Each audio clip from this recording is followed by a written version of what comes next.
ಇನ್ನು ಈಗಾಗಲೇ ಗಮನಿಸ್ತಾ ಇದ್ವಿ, ಒಂದ್ ಕಡೆ ನಿರಂತರ ವರದಿಯನ್ನ ಪ್ರಸಾರ ಮಾಡ್ತಾ ಇದ್ವಿ. ನಾನ್ ಸ್ಟಾಪ್ ಲೈವ್ ದೇಶ ಮೊದಲು, ದೇಶಕ್ಕೆ ಕುಂದು ಕೊರತೆ ಆದಂತ ಸಂದರ್ಭದಲ್ಲಿ ಅಂತ ಭಯೋತ್ಪಾದಕರನ್ನ ಹೊರದಾಗದೆ ಬಿಡೋಲ್ಲ ಎನ್ನುವಂತ ಭರವಸೆ ನಮ್ಮ ಭಾರತೀಯರಲ್ಲಿ. ಖಂಡಿತವಾಗ್ಲಿ ಅಂತ ಭಯೋತ್ಪಾದಕರನ್ನ ಮಟ್ಟ ಹಾಕಲೇಬೇಕಾದಂತಹ ದುಸ್ಥಿತಿ ಈಗ ನಿರ್ಮಾಣ ಆಗಿರುವಂತದ್ದು. ಜೊತೆಗೆ ಪಾಪ ಮುಗ್ಧರು ಏನೂ ಗೊತ್ತಿಲ್ಲ ಪ್ರವಾಸಕ್ಕಂತ ಹೋಗಿರುವಂತಹ ಸಂದರ್ಭದಲ್ಲಿ ಕಾಶ್ಮೀರದಲ್ಲಿ ಹತ್ಯೆಯನ್ನ ನಡೆಸಲಾಗಿದೆ. ಅದರಲ್ಲಿ ನಮ್ಮ ಕನ್ನಡಿಗರು 3 ಜನ, ಮಧುಸೂದನ್ ಹಾಗೆ ಮಂಜುನಾಥ್ ರಾವ್, ಜೊತೆಗೆ ಭರತ್ ಭೂಷಣ್. ಮಂಜುನಾಥ್ ರಾವ್ ಅವರ ಮೃತದೇಹ ಈಗಾಗಲೇ ಶಿವಮೊಗ್ಗ ಹೋಗ್ತಾ ಇರುವಂತಹ ದೃಶ್ಯವನ್ನು ನೋಡ್ತಾ ಇರಬಹುದು. ಶಿವಮೊಗ್ಗಕ್ಕೆ ಕೊಂಡೊಯ್ಯಲಾಗ್ತಾ ಇದೆ. ಆ ದೃಶ್ಯವನ್ನು ಕೂಡ ಗಮನಿಸ್ತಾ ಇರಬಹುದು. ಇನ್ನೊಂದು ಕಡೆಯಲ್ಲಿ ಧಾರಿ ಯುದ್ಧಕ್ಕೂ ಕೂಡ ನೀವು ನೋಡ್ತಾ ಇರಬಹುದು. ಧಾರಿ ಯುದ್ಧಕ್ಕೂ ಕೂಡ ಆ ಮಂಜುನಾಥ್ ರಾವ್ ಅವರ ಮೃತದೇಹಕ್ಕೆ ಅಂತಿಮ ನಮನವನ್ನ ಸಲ್ಲಿಸಲಾಗ್ತಾ ಇದೆ. ಕೆಲವರಿಗೆಲ್ಲ ಮನೆಗೆ ಹೋಗೋಕೆ ಆಗ್ತಾ ಇಲ್ಲ. ಇವತ್ತು ಶಿವಮೊಗ್ಗ ಅರ್ಧ ದಿನ ಬಂದ್ಗೆ ಸ್ವಯಂಕೃತವಾಗಿ ಬಂದ್ಗೆ ಕರೆ ಕೊಡಲಾಗಿದೆ. ಮಾಡಕ್ಕಾಗಿಲ್ಲ ಅಂದ್ರೆ ಅಲ್ಲಿ ಮರಣ ನಡೆದಿರೋದ್ರಿಂದ. ಹಾಗಾಗಿ ಅದಕ್ಕೆ ಸಂಬಂಧಪಟ್ಟ ಧಾರ್ಮಿಕ ವ್ಯಕ್ತಿಯ ಜೊತೆ ನಾವು ಕುಟುಂಬಸ್ಥರೆಲ್ಲ ಹೋಗಿ ಮಾತಾಡಿದೀವಿ, ಚರ್ಚೆ ಮಾಡಿದೀವಿ, ಯಾವ ರೀತಿ ಮಾಡಬೇಕು ಅಂತ ಅವರು ನಮ್ಗೆ ಮಾರ್ಗದರ್ಶನ ಮಾಡಿದ್ದಾರೆ. ಹಾಗಾಗಿ ಇವತ್ತು 3ನೇ ದಿನ ಆಗಿದ್ದರಿಂದ ಕೆಲವು ವಿಧಿವಿಧಾನಗಳನ್ನ ಮೊದಲಾಗಬೇಕಾಗಿದ್ದು ಮತ್ತೆ ಇವತ್ತು ಆಗಬೇಕಾಗಿದ್ದನ್ನ ಎಲ್ಲ ಸೇರಿಸಿ ಅವರು ಅದನ್ನೆಲ್ಲ ನಿರ್ವಹಣೆ ಮಾಡ್ತಾರೆ ಸರ್. ಅವರ ನೇತೃತ್ವದಲ್ಲಿ ಅವರೇ ಎಲ್ಲ ಇದನ್ನ ನಿರ್ವಹಣೆ ಮಾಡ್ತಾರೆ. ನಾವು ಅವ್ರು ಹೇಳಿದ್ದು ಪ್ರಕಾರ ಏನೇನು ಇಲ್ಲಿ ವ್ಯವಸ್ಥೆಗಳು ಸಿದ್ಧತೆಗಳು ಮಾಡಬೇಕು ಅದನ್ನು ನಾವು ಮಾಡ್ಕೊಂಡಿದ್ದೀವಿ. ಹಾಗಾಗಿ ಫಸ್ಟ್ ದೇಹವನ್ನು ತಂದ ಮೇಲೆ ಮನೆಯ ಒಳಗಡೆ ಕುಟುಂಬಸ್ಥರೆಲ್ಲ ನಮನವನ್ನು ಸಲ್ಲಿಸಬೇಕಾಗತ್ತೆ. ನಂತರದಲ್ಲಿ ಮನೆ ಜೊತೆಗೆ ಅಲ್ಲಿ ದಹನ ಸ್ಥಳದಲ್ಲಿ ನಾವು ಮಾಡಬೇಕಾದ ಜಾಗದಲ್ಲಿ ಹೆಚ್ಚಿಗೆ ಸಮಯ ಬೇಕಾಗತ್ತೆ ಸರ್ ನಮ್ಗೆ ಇವತ್ತು. ಹಾಗಾಗಿ ನಂತರದಲ್ಲಿ ಆ ಕಾರ್ಯ ಕೂಡ ನಡೆಯುತ್ತೆ ಸರ್, ಎಲ್ಲ ಧಾರ್ಮಿಕ ವಿಧಿವಿಧಾನಗಳ ಪ್ರಕಾರ. ಮುಂಭಾಗದಲ್ಲಿ ಅಂದ್ರೆ ಅಂತಿಮ ದರ್ಶನಕ್ಕೆ ಸಹ ವ್ಯವಸ್ಥೆ ಮಾಡ್ಕೊಂಡಿರುವಂತದ್ದು. ಒಂದೆಡೆ ಜಿಲ್ಲಾಡಳಿತ, ಪೊಲೀಸ್ ಇಲಾಖೆ ಸಾಕಷ್ಟು ಸಹಕಾರವನ್ನ ನೀಡಿತು ಸರ್. ನಾನು ಈ ವಿಷಯದಲ್ಲಿ ತಮ್ಮ ಮೂಲಕ ಏನು ಹೇಳ್ತೀನಿ ಅಂದ್ರೆ, ಕಳೆದ 2 ದಿನಗಳ ಇವತ್ತು 3ನೇ ದಿನ ನಮ್ಮ ಕುಟುಂಬಸ್ಥರಿಗೆ. ಹಾಗಾಗಿ ಅವರು ಆಲ್ರೆಡಿ ನಾವು ಅವರ ಹತ್ರ ಮಾತಾಡಿದ್ದೀವಿ. ಅವರು ಅವರ ವಾಹನದಲ್ಲಿ ಬೈ ರೋಡ್ ಬರ್ತಾ ಇದ್ದಾರೆ ಆಲ್ರೆಡಿ. ನಾವು ಅದನ್ನ ಅಪ್ಡೇಟ್ ತಗೊಳ್ತಾ ಇದ್ದೀವಿ. ಅದರ ಪ್ರಕಾರನೇ ನಾನು ಸಮಯವನ್ನು ಹೇಳಿರೋದು. ಎಷ್ಟೊತ್ತಿಗೆ ಆಗಬಹುದು ಅಂತ ಸರ್ ಅಂದಾಜು? ಬಂದ ನಂತರದಲ್ಲಿ ಅದೇ ಒಳಗಡೆ ನಾವು ಅದರ ಏನೇನು ವಿಧಿವಿಧಾನ ಅನುಸರಿಸಬೇಕು ಅದನ್ನ ಮಾಡ್ತೀವಿ. ಯಾಕೆಂದ್ರೆ ಎಲ್ಲ ಕುಟುಂಬಸ್ಥರಾಗ್ಲಿ ಎಲ್ಲ ಬರಬೇಕಾದವರೆಲ್ಲ ಬಂದಿದ್ದಾರೆ ಸರ್. ಎಲ್ಲರೂ ಮಾಡ್ಕೊಂಡಿದ್ದೀವಿ ಸರ್. ನಂತರದ ಅಲ್ಲಿ ಮುಂದಾಗ್ತಕ್ಕಂಥ ದಹನ ಸ್ಥಳದಲ್ಲಿ ಏನಾಗಬೇಕು ಚಿತಾಗಾರದಲ್ಲಿ ಅದಕ್ಕೂ ಕೂಡ ಅಲ್ಲಿ ವ್ಯವಸ್ಥೆಯನ್ನ ಮಾಡಿದೀವಿ ಸರ್. ಅದರ ಪ್ರಕಾರನೇ ನಾವು ಮಾಡ್ತೀವಿ ಸರ್. ನಮ್ಮ ಧಾರ್ಮಿಕ ಸಂಪ್ರದಾಯ ಮತ್ತೆ ವಿಧಿವಿಧಾನಗಳಿಗೆ ಯಾವುದೇ ಭಂಗ ಬರದಿದ್ದ ರೀತಿಯಲ್ಲಿ ನಾವು ಅದನ್ನ ನೆರವೇರಿಸ್ತೀವಿ. ಹಾಗೆ ಸಾರ್ವಜನಿಕರು ಕೂಡ ತಮ್ಮ ನಮನಗಳನ್ನ ಸಲ್ಲಿಸಲಿಕ್ಕೂ ಕೂಡ ಅವಕಾಶ ಇದೆ. ಮಧ್ಯಾಹ್ನ 12:30ವರೆಗೂ ಕೂಡ ಅವರಿಗೆ ಪಾರ್ಥಿವವನ್ನ ವೀಕ್ಷಿಸಲಿಕ್ಕೆ, ನಮನ ಸಲ್ಲಿಸಲಿಕ್ಕೆ ಜಿಲ್ಲಾಡಳಿತ ವ್ಯವಸ್ಥೆ ಮಾಡಿದೆ ಸರ್.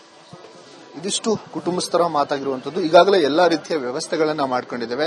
ಕುಟುಂಬಸ್ಥರು ಏನು ಪಾರ್ಥಿವ ಶರೀರ ಮನೆಗೆ ಬರುತ್ತೆ, ಅದಾದ ನಂತರದಲ್ಲಿ ಕೆಲವೊಂದಿಷ್ಟು ವಿಧಿವಿಧಾನಗಳಿರ್ತವೆ. ವಿಧಿವಿಧಾನಗಳ ನಂತರದಲ್ಲಿ ಅಂತಿಮ ದರ್ಶನಕ್ಕೆ ವ್ಯವಸ್ಥೆಯನ್ನ ಮಾಡ್ಕೊಂಡಿದ್ದೇವೆ. ಅದಾದ ನಂತರ ಮೆರವಣಿಗೆ ಇರುತ್ತೆ. ಮೆರವಣಿಗೆ ಬಳಿಕ ಅಲ್ಲಿ ಸಾಕಷ್ಟು ಏನು 1-2 ಗಂಟೆಗಳ ಕಾಲ ಅಲ್ಲಿ ಬ್ರಾಹ್ಮಣ ಸಂಪ್ರದಾಯದ ವಿಧಿವಿಧಾನಗಳಿದಾವೆ. ಅವೆಲ್ಲವೂ ಆದ್ಮೇಲೆ ಅಂತ ಸಂಸ್ಕಾರ ಮಾಡಲಾಗುತ್ತೆ ಅನ್ನುವಂತ ಮಾತನ್ನ ಹೇಳಿರುವಂತದ್ದು. ಕ್ಯಾಮರಾ ಪರ್ಸನ್ ಚಿರಾಗ್ ಜೊತೆ ಬಿಮ್ಮನಗಸ್, ರಿಪಬ್ಲಿಕ್ ಕನ್ನಡ, ಶಿವಮೊಗ್ಗ. ಈ ಬಗ್ಗೆ ಮಾಹಿತಿ ಕೊಡ್ತಾರೆ ನನ್ನ ಸಹೋದ್ಯೋಗಿ ವಿಠಲ್. ಶಿವಮೊಗ್ಗದಿಂದ ನೇರ ಸಂಪರ್ಕದಲ್ಲಿ ಜಾಯ್ನ್ ಆಗಿದ್ದಾರೆ. ವಿಠಲ್, ಈಗಾಗಲೇ ನೋಡ್ತಾ ಇದ್ವಿ, ಒಂದ್ ಕಡೆ ಮಂಜುನಾಥ್ ಅವರ ಮೃತದೇಹವನ್ನ ಕೊಂಡೊಯ್ಯಲಾಗ್ತಾ ಇದೆ ಬೆಂಗಳೂರು ಏರ್ಪೋರ್ಟ್ ಇಂದ ನೇರವಾಗಿ ಶಿವಮೊಗ್ಗ ಅವರ ಹುಟ್ಟೂರಿಗೆ. ಸದ್ಯ ಅಲ್ಲಿ ಯಾವ ರೀತಿಯಾಗಿ ಸಕಲ ಸಿದ್ಧತೆಗಳನ್ನ ಮಾಡಿಕೊಳ್ಳಲಾಗ್ತಾ ಇದೆ ಅವರ ಕುಟುಂಬದ ವರ್ಗದವರು? ಸಾಕಷ್ಟು ಜನರು ಕೂಡ ಬರುವಂತಹ ಸಾಧ್ಯತೆ ಇರುವಂತದ್ದು. ಆ ಒಂದು ನಿಟ್ಟಿನಲ್ಲೂ ಕೂಡ ಬ್ಯಾರಿಕೇಡ್ ವ್ಯವಸ್ಥೆ ಕೂಡ ಮಾಡಿಕೊಳ್ಳಲಾಗ್ತಾ ಇರುವಂತದ್ದು. ಇವತ್ತು ಶಿವಮೊಗ್ಗದಲ್ಲಿ ಅರ್ಧ ದಿವಸ ಬಂದ್ಗೆ ಸಂಸ್ಕೃತವಾಗಿ ಘೋಷಣೆ ಕೂಡ ಮಾಡಲಾಗಿದೆ.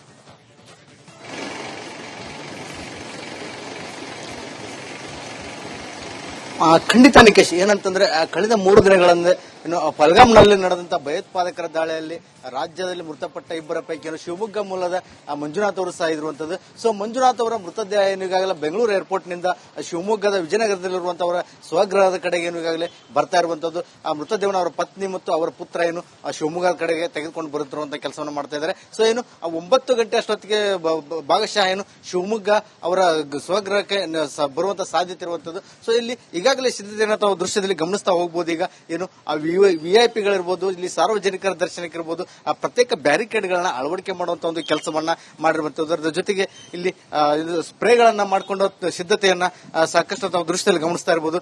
ಮಹಾನಗರ ಪಾಲಿಕೆಯಿಂದನೂ ಕೂಡ ಏನು ಒಂದು ಸ್ವಚ್ಛತಾ ಕಾರ್ಯಕ್ರಮವನ್ನು ಸಹ ಬೆಳಗಿನ ಜಾವದ ಮತ್ತೊಂದು ಸುತ್ತಿನ ಸ್ವಚ್ಛತಾ ಕಾರ್ಯವನ್ನು ಸಹ ಏನು ಈಗಾಗಲೇ ಮಾಡ್ತಿರುವಂತದ್ದು. ಏನು 9 ಗಂಟೆಗೆಲ್ಲ ಮೃತದೇಹ ಬಂದ ನಂತರ ಅವರ ಮನೆ ಬಳಿ ಏನು ಬ್ರಾಹ್ಮಣ ಸಂಪ್ರದಾಯದಂತೆ ಇಲ್ಲಿ ಕೆಲ ವಿಧಿವಿಧಾನಗಳನ್ನ ನೆರವೇರಿಸ್ತಾರೆ. ಅದಾದ ನಂತರ 1 ಗಂಟೆ ಇಲ್ಲ 2 ಗಂಟೆವರೆಗೂ ಸಹ ಏನು ಸಾರ್ವಜನಿಕ ದರ್ಶನ ದಾವಣಗೆರೆಯಲ್ಲಿ ಮಂಜುನಾಥರವರಿಗೇನು ಸಾಕಷ್ಟು ಶಿವಮೊಗ್ಗ ಮತ್ತು ದಾವಣಗೆರೆ ಸೇರಿದಂತೆ ಸುತ್ತಮುತ್ತ ಜಿಲ್ಲೆಗಳಿಂದ ಸಹ ಏನು ಸಾಕಷ್ಟು ಪರಿಚಯಸ್ಥರು, ಸಂಬಂಧಿಕರು, ಆತ್ಮೀಯ ಸ್ನೇಹಿತರೆಲ್ಲ ಇರುವಂತದ್ದು. ಸೊ ಎಲ್ಲ ಸುತ್ತಮುತ್ತ ಜಿಲ್ಲೆಗಳಿಂದ ಎಲ್ಲರೂ ಈಗಾಗಲೇ ಏನು ಬರುವಂತ ಒಂದು ಕೆಲಸವನ್ನ ಮಾಡ್ತಾ ಇದ್ದಾರೆ. ಸೊ ಆ ವಿಚಾರದಲ್ಲಿ 2 ಗಂಟೆಗಳ ಕಾಲ ಏನು ಒಂದು ಸಾರ್ವಜನಿಕ ದರ್ಶನಕ್ಕೆ ಮಂಜುನಾಥರವರ ಪಾರ್ಥಿವ ಶರೀರವನ್ನ ಏನು ಅವರ ಮನೆ ಮುಂದೆ ಇಡ್ತಾರೆ. ಸೊ ಅದಾದ ನಂತರ ಬೃಹತ್ ಮೆರವಣಿಗೆ ಮುಖಾಂತರ ತುಂಗಾ ತಟದಲ್ಲಿರುವಂತಹ ಚಿತಾಗಾರಕ್ಕೆ ಅವರ ಏನು ಒಂದು ಮೃತದೇಹವನ್ನ ತೆಗೆದುಕೊಂಡು ಹೋಗಿ ಏನು ಸಂಪ್ರದಾಯದಂತೆ ಸಂಪ್ರದಾಯಂತೇನು ಅವರ ಒಂದು ಶವ ಸಂಸ್ಕಾರ ಮಾಡಲಾಗುತ್ತೆ ನಿಕೇಶ್. ಸೊ ಅದಂತೆ ತಾವು ದೃಶ್ಯದಲ್ಲಿ ಗಮನಿಸಬಹುದು. ಈಗಾಗಲೇ ಬ್ಯಾರಿಕೇಡ್ ಆಗಿರ್ಬೋದು, ಸಾಕಷ್ಟು ಪೊಲೀಸ್ ಭದ್ರತೆ ಕೂಡ ಏನು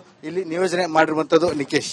ಏನು ಒಟ್ಟಾಗಿ ಸುಮಾರು 100ಕ್ಕೂ ಅಧಿಕ ಪೊಲೀಸರು ಸಹ ಏನು ಇಲ್ಲಿ ಬೆಳಗಿನ ಜಾವನೆಯಲ್ಲಿ ಇರುವಂತದ್ದು. ಸೊ ಅದರ ಜೊತೆಗೆ ಅವರ ಕುಟುಂಬಸ್ಥರು ಸಹ ಅಂದ್ರೆ ಕಳೆದ 3 ದಿನ ಆಗಿರೋದ್ರಿಂದ ಅವರ ಕುಟುಂಬಸ್ಥರು ಸಹ ಈಗಾಗಲೇ ಬಂದು ಏನು ಎಲ್ಲರೂ ಸಹ ಮಂಜುನಾಥ್ ಅವರ ಮೃತದೇಹಕ್ಕಾಗಿ ಈಗಾಗಲೇ ಕಾದು ಕುಳಿತಿರುವಂತಹ ತಾವು ಗಮನಿಸಬಹುದು ನಿಕೇಶ್.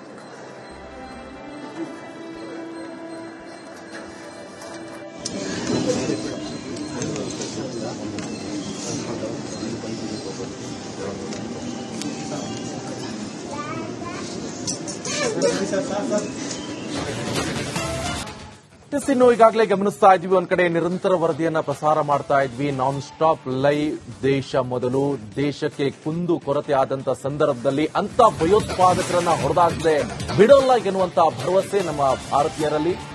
ಖಂಡಿತವಾಗ್ಲಿ ಅಂತಹ ಭಯೋತ್ಪಾದಕರನ್ನ ಮಟ್ಟ ಹಾಕಲೇಬೇಕಾದಂತಹ ದುಸ್ಥಿತಿ ಈಗ ನಿರ್ಮಾಣ ಆಗಿರುವಂತದ್ದು. ಜೊತೆಗೆ ಪಾಪ ಮುಗ್ಧರು ಏನೂ ಗೊತ್ತಿಲ್ಲ ಪ್ರವಾಸಕ್ಕಂತ ಹೋಗಿರುವಂತಹ ಸಂದರ್ಭದಲ್ಲಿ ಕಾಶ್ಮೀರದಲ್ಲಿ ಹತ್ಯೆಯನ್ನ ನಡೆಸಲಾಗಿದೆ.